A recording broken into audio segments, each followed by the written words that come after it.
Position-specific coach for the Canterbury Rugby Union loose forwards and also for the New Zealand under-20s sides. Today we're going to be looking at a series of drills that will help you develop your players' techniques and skills and understanding around the post-tackle turnover. Before we move on to that, it's important that players understand the rules involving the tackle and understand clearly when a tackle is affected and when it becomes a ruck. Critically also is the attitude of your players. You must always try and encourage them to develop techniques and skills that focus on winning the ball, not simply slowing the ball down to assist the opposition defences. Finally, the ultimate goal of anyone involved in the post-tackle is to try and stay in the fight as long as possible. By doing so, you will effectively slow the opposition ball down. During the production of this DVD, the interpretation of the tackled ball rule changed. The tackler must immediately release the tackled player and or the ball, allowing the ball carrier to play the ball, get to his feet before attempting to contest possession, and finally, tacklers who take the space past the ball must not cause obstruction when attempting to regain possession.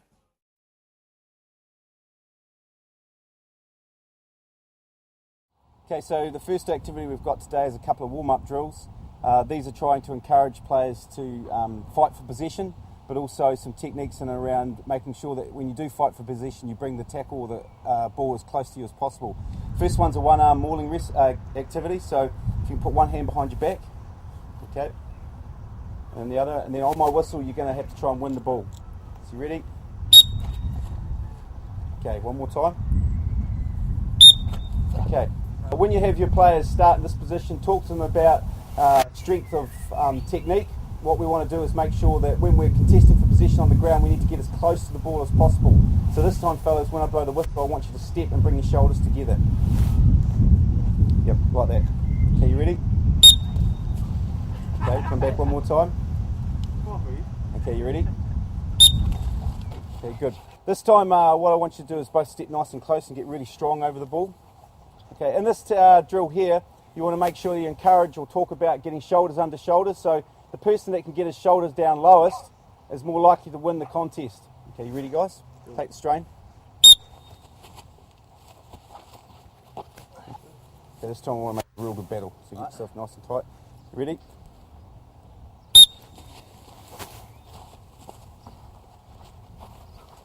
Okay, good work, guys. Next activity is you have one person lying on the ground holding the ball. Get the second person to come in and get in a strong ball-winning position, like so. And he has to try and wrestle the ball off the person on the ground. The person on the ground is not to release the ball. So you ready?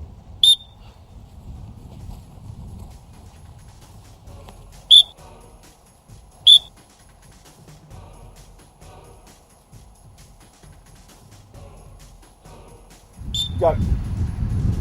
That's it. Okay, finally, another activity you can use is just simply mauling the ball one-on-one with two hands. So in this instance here, you're going to get the player to come into another player who's got possession, is holding it nice and tight. Okay, and all he's got to do is simply try and maul the ball off him. So you ready? Go.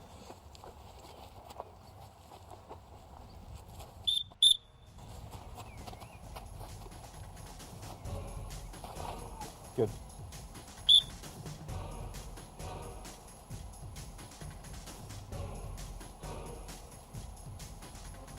Okay, so that ends the first point about trying to fight for the ball. Just remember, if you can get one hand on it, you can make it into a competition. There's a whole variety of activities you can work on based on those three simple drills. I challenge you to try and come up with some of your own.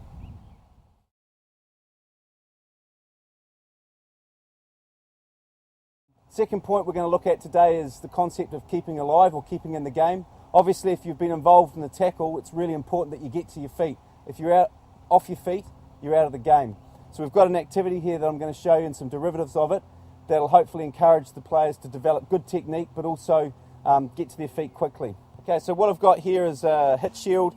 I've got a player lying on the ground prone. On my whistle, I'm going to ask him to get to his feet as quickly as possible and be in a strong ball-winning position. You ready? Go. All right, back down. All right, back down.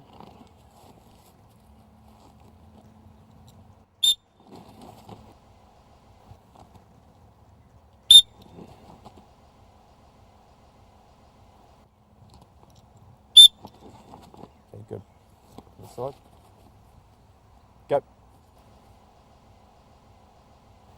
Go. What you'll find in this drill is some players will struggle with their outside foot. So in that instance here, I'm going to talk to Tom about driving his knee forward. So this time what I want you to do is get that same position. Yep. When I blow my whistle, think about your right knee driving to your left shoulder. Okay. Ready? Good, stop there. Okay, another thing you can talk to them about is the point of rotation. In this instance here, if I have Tom get back down on the crash pad,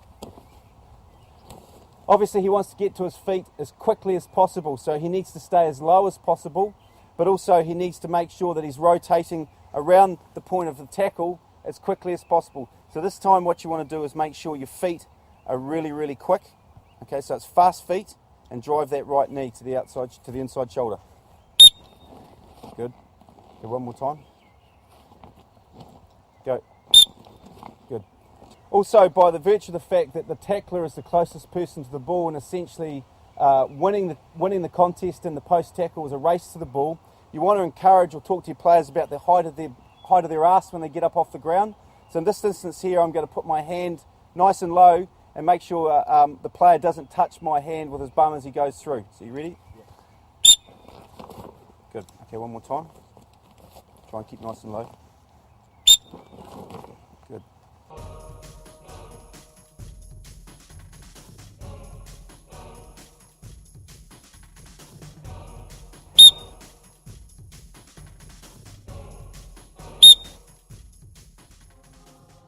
Okay, progression from this is obviously introducing the ball. In this instance here, I'm going to ask Matt just to get onto his feet and win the ball. You ready? Good. Okay. You ready? Good. Good.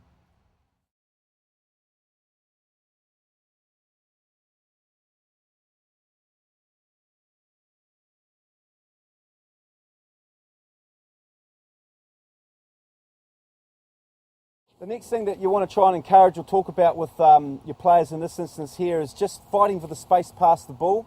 So whilst they're ball focused, what they want to do is make sure that when they're contesting for the ball, if they can imagine the space just past here, if they fight for that space there, they'll win the ball as a natural consequence. So again, we'll look at that activity and look at what Thomas is doing around the space past the ball.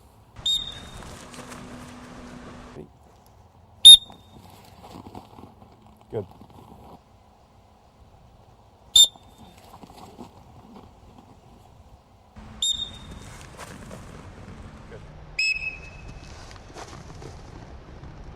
Okay, an extension from that is to really emphasise the need to fight for that space past the ball is obviously to take the ball a wee bit further away from the person contesting for it.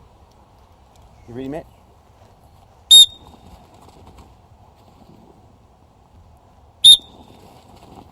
Good. So there's a couple of drills based on staying in the game. Obviously, if you are the person who's affected the tackle, you're the closest to the ball. If you can get to your feet quickly and effectively, then you're in the game. Importantly, just encourage your players when you're doing those drills to think about the space past the ball as well as winning the contest for the ball. Also encourage them to make sure that they're getting to their feet in a dynamic, strong position. And finally, just make sure that you're encouraging them to use correct technique and they're not resting their hands on the ground to support their own body weight when contesting for possession.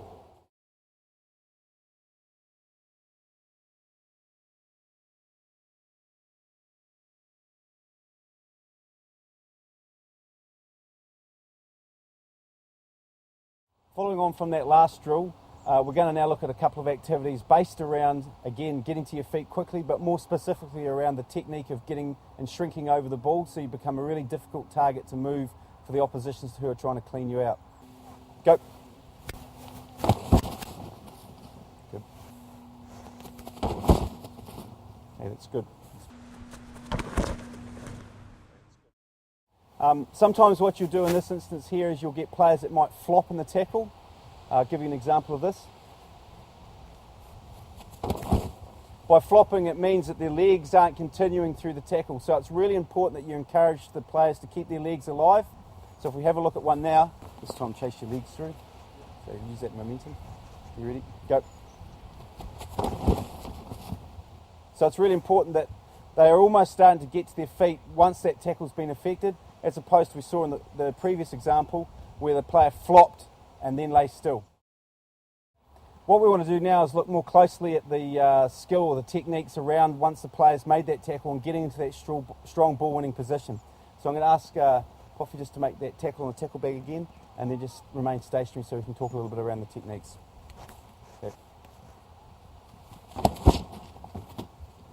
Okay. Here what we want to try and encourage the players to do is to present to the opposition who would be coming through here looking to clean out as little surface area to clean out as possible. As you can see right at the moment, Poffy's got his head up and he's also got opportunities for people to clean out by hooking through under here. So what I want you to do is just stand up for a minute, Poffy. First thing I want you to do is bring your shoulders to your ears, put your chin to your chest. Okay, now get back into that strong ball winning position. This time the same sort of thing as I want you to bring your shoulders over around and lock them right up, elbows in nice and tight. So bring your elbows in nice and tight. So here is if you put your chin to your chest and tuck it right down, tuck it right in under. Okay. In this instance here, it's presenting a slightly more difficult target and players have to be really accurate, and also most critically, this is the height that they now have to get their shoulders under. So it's really important you talk to your players about making sure that they get themselves nice and strong and trying to shrink over the ball. Once you've got the player in a really strong position, particularly around his upper body and presenting some really narrow targets for the opposition to clean out, we also need to look at the stability that they're developing through their legs. So we can see in this instance here, if he just brings his head in a little bit closer to his chest, he's actually in a relatively strong position, but we need to look a little bit more at what his legs are doing here. If I get Poffy to come in through and just try and roll him out,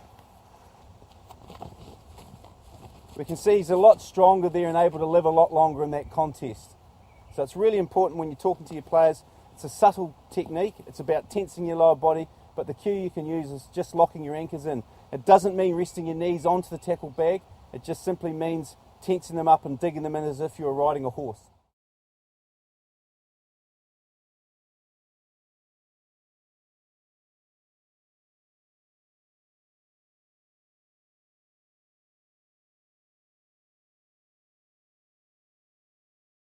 Okay, we're going to just look at an activity that you can use that encourages some of those principles we've been looking at, particularly around getting strong over the ball and using your legs for stability and getting your anchors in. Are you ready? Go. Same thing again, a little bit more contact. Okay. Ready? Go. Good.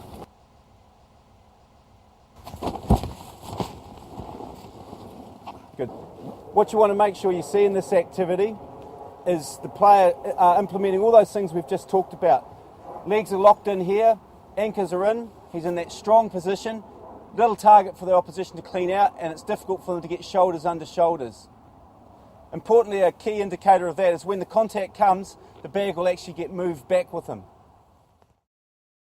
Progression from this is obviously to bring the ball in. So the same activity, this time once the tackle is made, I'm going to sneak in and try and wedge the ball in a position where Poffy can have a go at winning it. Okay, you ready? Go.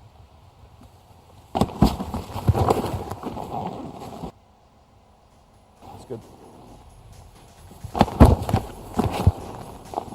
Good.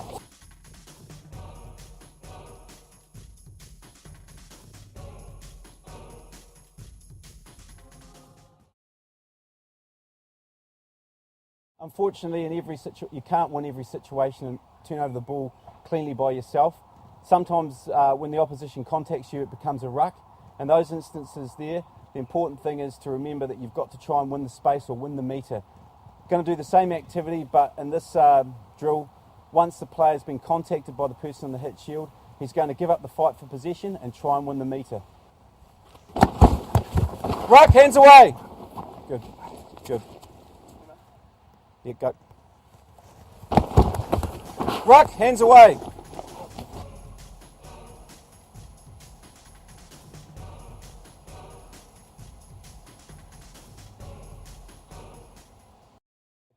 In another situation, what we're trying to look here in this activity is ways and strategies in which the player can just live a little bit longer in that space and make it difficult for the opposition to continue fighting for the ball. Often now is what we have when opposition are confronted with a player that's strong over the ball, they'll come in and try and roll him out.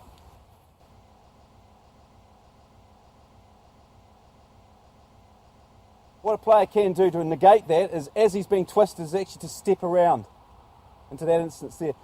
That makes that technique of cleaning out ineffectual and allows him to live a little bit longer in that space, make it more difficult for the ball to be recycled quickly or provide another opportunity for a second take at the ball. Okay, in that last set of activities, we're looking more specifically at what the player was doing back on his feet. Key points are making sure that they keep themselves as low and as tight and as strong around the ball as possible. To help with that is talk about lifting their shoulders up to their ears, bring their chin to their chest, and trying to think about shrinking over the ball. Most importantly though, players must learn to support their own body weight. A technique that can help with that is using the term anchoring yourself or getting your anchors in. That just simply means bringing your knees in over the tackled player and using that to make sure that you're nice and strong and stable.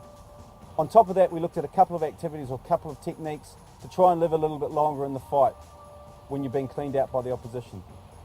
Finally, good luck with all that. I hope you find something useful and relative. Most importantly, challenge you to come up with your own drills and extensions of the ones that have been shown in this DVD and try and implement them into some sort of minor games to bring in a fun element.